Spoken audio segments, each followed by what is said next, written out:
The value of open-ended questions. The way you discover anything about a member is to ask questions and then skillfully listen attentively.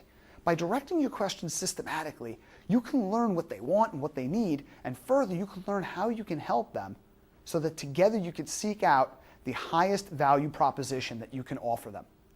Questions very often, but not always, are superior to statements in that when you ask questions, you control and direct the conversation.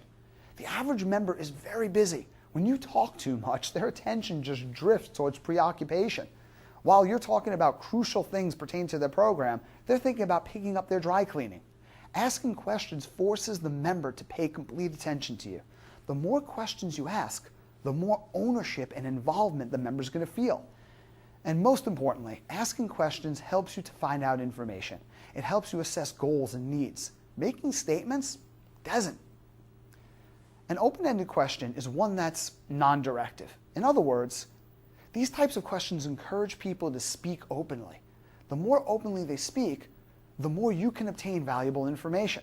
An open-ended question simply can't be answered with a yes or a no, which means that the member needs to expand upon his statements, giving you more information to properly determine the right solution for him or her. Open-ended questions usually begin with who, what, when, where, why, and how. Examples of open-ended questions are, what are you trying to accomplish? Why is that important to you? Closed-ended questions are more directive, meaning they can only be answered with a yes or a no. Directive questions usually begin with would, should, could, can, are, etc. Now, the purpose of closed-ended questions is to establish agreement on each component of your services and make sure that the presentation stays focused on the member's goals, not only in your opinion, but through their confirmation. An example of a closed-ended question would be, so from what I'm hearing, Mrs. Jones, it seems like there are a few fitness goals you've set for yourself, but the goal of weight loss is the one that's most important to you. Is that correct? That leaves no room for ambiguity. Interviewing skills. There seems to be an assumption that persuasion results from an individual's ability to articulate his or her ideas in a way that emotionally compels another person to action.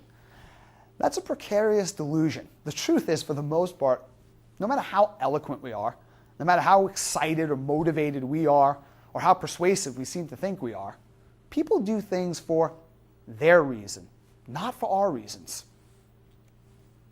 The fitness professional who's going to be the most effective as a facilitator of change is the individual who has the skills to help his or her client introspectively examine his goals, behaviors, intentions, fears, and motivations.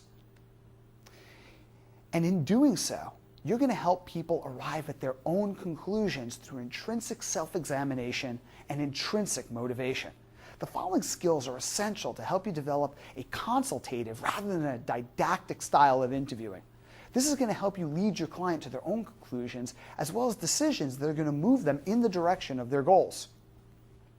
We're going to take a look at things such as verbal extraction, reflective listening, affirmation, reframing, gap analysis, inverse reflection, root cause analysis, and alignment. Let's take a look at verbal extraction. This is the ability to utilize questions to help clients arrive at their own conclusions and become strategic partners with you in the achievement of their own goals. When an individual has fears or beliefs about his ability or an exercise methodology that's different from your own, the tendency is to dismiss whatever you say, no matter how strong your rationale, in order to justify and therefore remain consistent with his beliefs. You'll find that many people hold on to beliefs that simply don't serve them, yet they defend them tenaciously nevertheless. This is an example of what we call cognitive dissonance. When someone takes ownership of the strategies and initiatives required for them to reach their goals, they're less resistant and they're more accountable for its implementation. When you tell someone what to do, they're not likely to follow through. Or if they do follow through, they give a half-hearted effort, hoping that, well, I'll do it, kind of, maybe it'll work, and maybe it won't work. If it does not work, I could justify not fully committing in the future. After all, they were only doing what you told them to do. Here's an example of telling someone. Listen, from what you just told me, it seems that you just didn't succeed last time you were on an exercise program because you didn't focus enough on your eating habits, Mrs. Jones. Well, think about this. In that case, the trainer invalidated the client, questioned her level of discipline and commitment, and judged her without understanding the circumstances or the mindset that influenced her behavior. An example of verbal extraction would be, Mrs. Jones, tell me about some of the challenges you've had in the past while you've been on an exercise program. What were the circumstances that prevented you from being as consistent in your food choices as you would have liked to be? If you could have changed one small aspect about your behavior related to your eating habits, what change would have been most significant? Why? And another question could be, what are some of the ways that you can move toward greater consistency this time around? Reflective listening. This is when you use paraphrasing to reflect a statement back to the member for his or her consideration. So example, Jane comes in and she says to you, I would love to take that group exercise class on Wednesday evening, but I'm just never on time for anything. The confrontational response would be, well, if you really wanted to take that class, you'd make it a priority, Jane. Well, this causes the member to have to defend and justify her statement, which is likely going to break rapport between you and her. With reflective listening, the trainer will just repeat back Jane's own statement to her with an inflection at the end and an emphasis on the word never and anything. Here's an example. You're just never on time for anything, Jane? Do you see how that sounds almost like a question? When Jane hears her own statement repeated back to her, she can comprehend that it might have been a little bit of an exaggeration. Obviously, some point in Jane's life, she's been on time for an appointment. As a matter of fact, she's probably been on time for things many times in her life. If not, she wouldn't really be able to hold down a job and join the gym, would she? See, reflecting her statement back to her allows her to come to the conclusion that she probably could make it if the class were a high enough priority. The trainer helps the member to arrive at the same conclusion without the confrontation. See, the relationship now is not negatively affected, and the member's commitment is likely to be even stronger because she came to her own realization. Affirmation. This is where a trainer consciously seeks out positive attributes in the member. Once the trainer identifies positive characteristics that the member seems to possess, she uses positive reinforcement to help the member recognize these attributes in herself as well. Here's an example of a typical conversation. A member comes in and says, I've been working out for so long, but I'm still not losing the weight that I want. The trainer says, well, if you're not losing weight, it's either because you're eating too much or exercising too little. Are you sure you're telling me everything related to your food intake and exercise program? See, in that example, the trainer's basically saying, Jane, I know you're a liar and don't think you're going to lie to me because I'm on to you. The problem is that while that might work for a little while with some people, whatever you reinforce persists. Odds are if the member's not telling the trainer anything, or everything for that matter, it's due to accidental omission. She's not trying to be deceitful. Odds are that this conversation is either going to result in an argument, which is obviously not good, or we're going to shame her into changing her behaviors for a little while, but ultimately reinforce her self-image as an undisciplined liar. We ultimately perpetuate behaviors that we're trying to change. It's like telling a child over and over again, you're a bad boy, and then we wonder why he misbehaves. Well, why shouldn't he misbehave? That's what bad little boys do. Conversely, if you reinforce the fact that he's a good boy, he now has a reputation he needs to live up to. Far more effective. Here's how an affirmation approach would work. The member comes in and says, I've been working out for so long, but I'm still not losing the weight that I want to lose. The trainer, understanding this, says, so let me get this straight. Even after not losing the weight you want, you still persistently work out? That's more commitment, quite honestly, than most people have. If we can work together to figure out why you're not seeing the results that you want to see, and together we can determine how to change that, given your obvious level of commitment and discipline that you've demonstrated so far, how do you think that would benefit you? Now you tell me, can you see the difference? take a look at reframing. This is where the trainer takes something that the member perceives as a negative or an obstacle to achieving his goals and converts it to a positive. The member comes in and says, "It's so frustrating to start a new program. The last time I joined a gym, my wife nagged every day that I wasn't using it enough. I found that really annoying. No effort was good enough, so basically, I just had so many other things on my plate, I just stopped going." The trainer responds, "I understand, but if I may, it does seem that your wife is obviously invested in the changes that you're trying to make. In what ways do you think we can enlist her help, her support that you might find encouraging?" Or the trainer can simply reframe by asking, "What's good about that?" Gap analysis. Gap analysis is the utilization of questions that help someone see a discrepancy between where they are and where they really desire to be. Very often, individuals are immediately motivated to avoid pain or discomfort more than they're motivated to gain pleasure. They're motivated more by the need to avoid loss than they are for the desire to gain. This is known as loss aversion. A gap always exists between where the member is and where she desires to be in relation to her fitness goals. Gap analysis uses questions to help the member see just how big that gap is and helps us determine how we can motivate her to close it. The trainer's role in this case is to provide the member with a roadmap to help them navigate towards the achievement of their goals. Just like any map, it's really not possible to get to where you want to go until you first identify exactly where you are. For example, what consequences are likely to result if you maintain your current eating habits or your current exercise habits, Jane? Or, in what ways does your current behavior inconvenience you? Another question could be, how do you benefit from your current habits? If they're not helping you get what you want, in what ways are they helping you? How do you want your life to be different 5 years from now? In what ways is your current level of fitness preventing you from having the life you want? Who else is negatively affected by your behavior patterns? And how does this make you feel? Inverse reflection. This is where the trainer skillfully uses a question to help a member see their situation from a different perspective. The member comes in and says, "I'll never be able to commit to this exercise program. It's just not working." You can simply say, "Well, I understand that, but what would happen if you did?" The member comes in and says, "Well, I haven't really been able to keep my weight off in the past. I doubt this time is going to be different." You don't agree or disagree. You just simply ask, "Well, what if it was?" Root cause analysis. This is very important.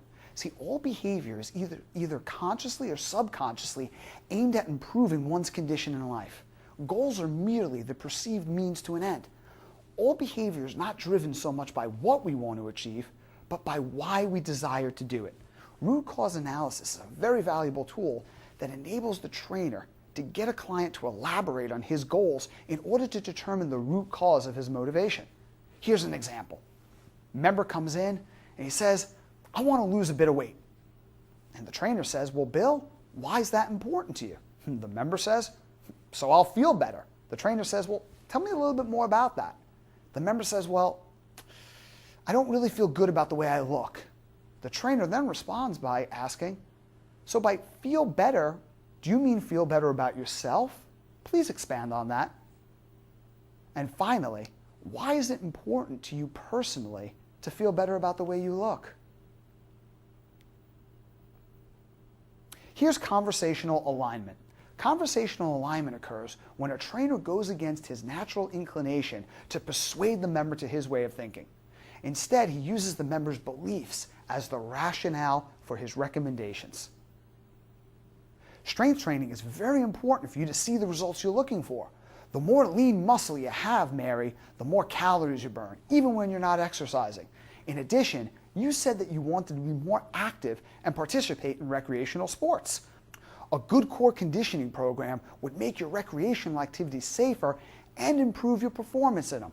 So what I'm going to do is I'm going to create a strength training program that addresses all of those areas.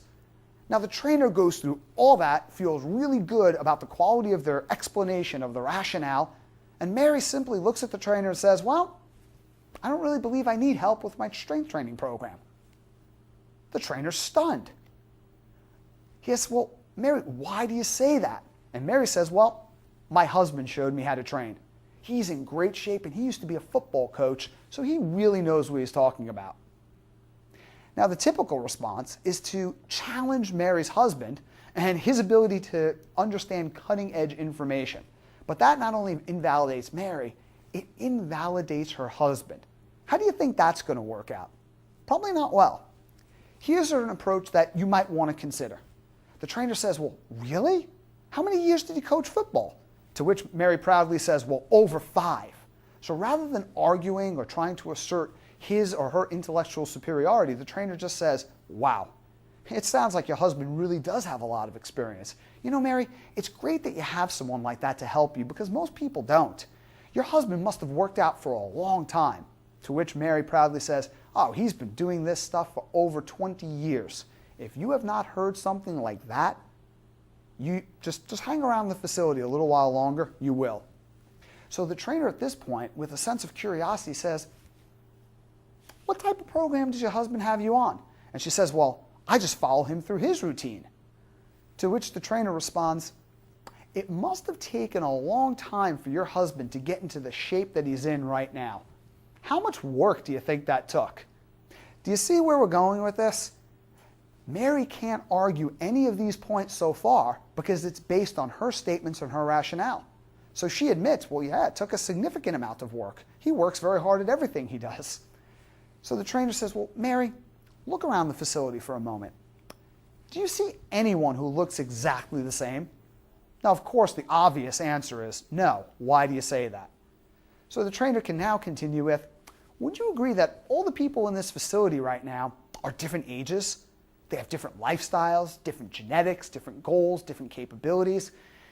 And does it also make sense, Mary, that everyone in the gym right now has been exercising for different periods of time? Now, of course, that makes sense to Mary because she can't logically argue any of that. So the trainer continues, well, does it also make sense that because you're an individual, you would do better on a program that was designed just for you rather than if you did a program that was made for any one of the members working out here at random? At this point, Mary might be able to see what you're getting at.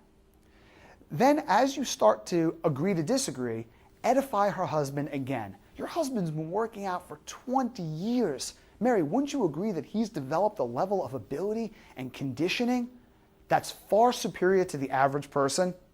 Now, of course, she has to agree because she told you that in the first place. So, Mary, you haven't worked out for more than a year. Your needs might be different than someone who's been training consistently for 20. What if we can develop a program for you based on your individual goals, needs, and abilities, and I could assure you that's not only a good program, but it's an effective program for you because it's individualized just for you. Would you let me take a look at a couple of things just so we could determine what the best type of program for you to try would be? Do you see that the difference there? When Mary said that she didn't need help with her strength training program, this trainer didn't argue. He understood that if he challenged her husband's qualifications, she might have got offended. Instead, he used those qualifications as an opportunity to talk to her about her husband's coaching experience and exercise expertise. That not only helped the trainer identify with Mary that an individualized program would be better, it increased the rapport, the connection between the two of them. Let's take a look at client desires. Our actions are guided by our desired outcomes. In other words, what we do, our behaviors, and the goals that we set for ourselves are motivated by the outcome, or in other words, the why that we believe they'll produce. A goal is never an outcome. It's simply a perceived means to an end. It's what an individual believes that he or she is going to experience as a result of achieving the goal. That's what motivates their behavior. Human motivation is defined by the Encarta World English Dictionary as a reason for doing something or behaving in some way. Let's look at two principal theories, the drive theory and the incentive theory. The drive theory states that motivation is a result of a physiological need to reduce pain or an unpleasant state.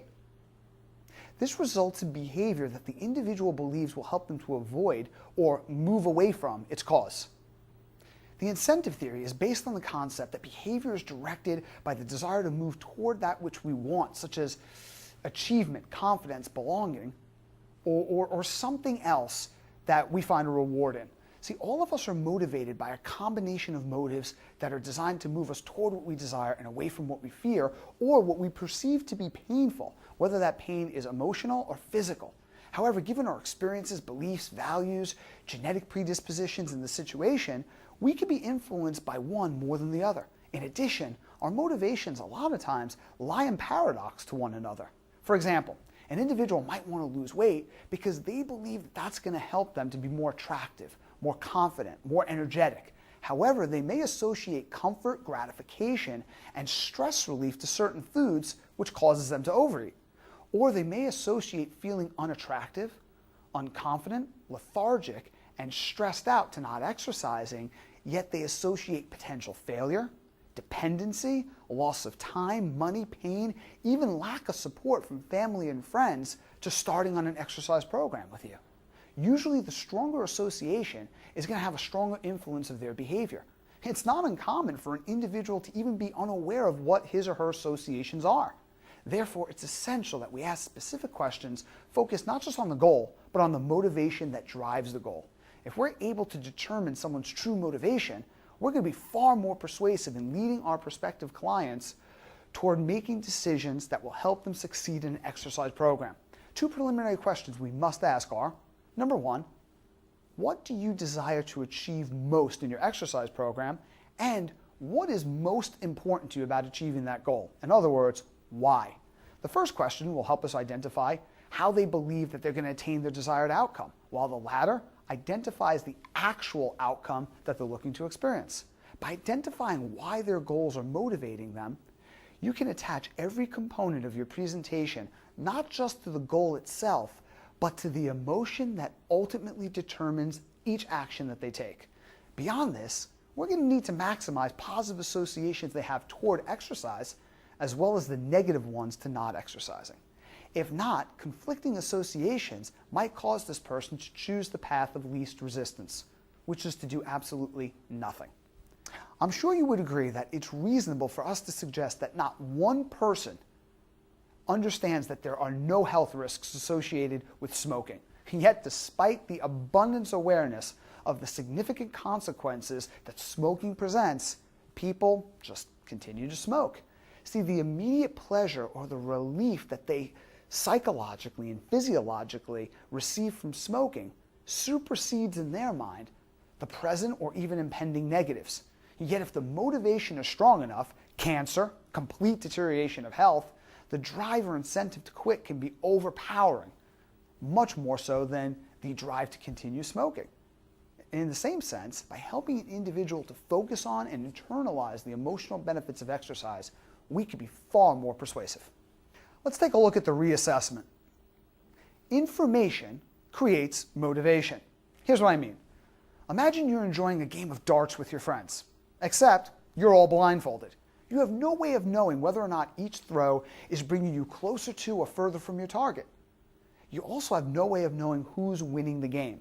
Sure, you can hear the dart hitting the board, or in my case, hitting the wall, but how long do you think you'd want to play the game before you lost interest? And the answer is, of course, not very long. It's the same with our clients. Without feedback, it's likely that they won't be encouraged to keep exercising continually. It's important that we reassess our clients within a certain time frame consistently. See, the methodology that we use for our reassessment should be the same as it was for the initial assessment in order to ensure consistency. Your clients should know when to expect to be assessed ahead of time. Objective assessments are only one form of assessment.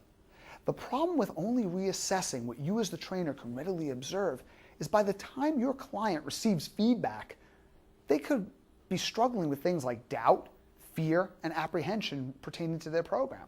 By conducting subjective reassessments, sometimes as frequent as every workout, we can gain feedback from our clients in real time pertaining to the experience that they're having with us. This way, the odds are greatly in our favor that they are progressively getting more and more out of the time that they spend with us each and every workout. So habitually ask, what is absolutely most important to you about this session today?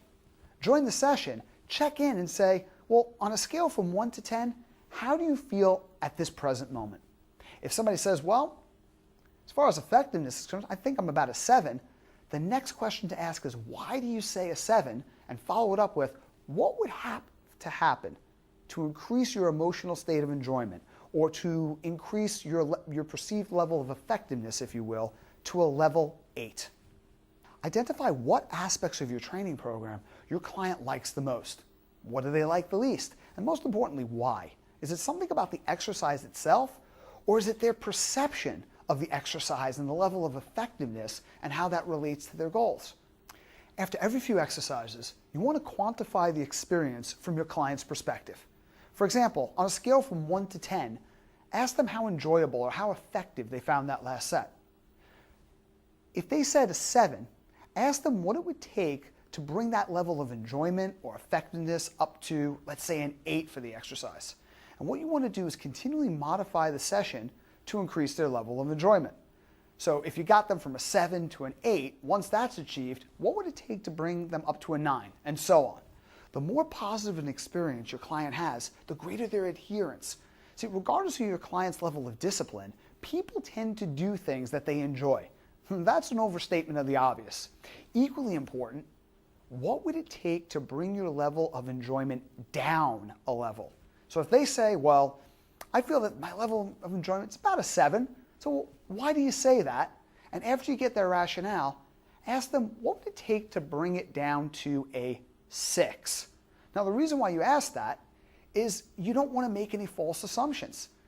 So when you ask them, how can I increase your level of enjoyment? Let's say they said, well, I want to work up more of a sweat. And then you say, well, what would it take to make it slightly less enjoyable? And they say, well, if the workout was any more strenuous. And in your head, you're saying, but they just told me that they wanted to work up a sweat. See, working up a sweat may mean greater intensity to you, but it doesn't mean greater intensity to them. So if you didn't ask that question, you may have just said, oh, okay, right, I'll increase the intensity, and followed up by asking them, how was that?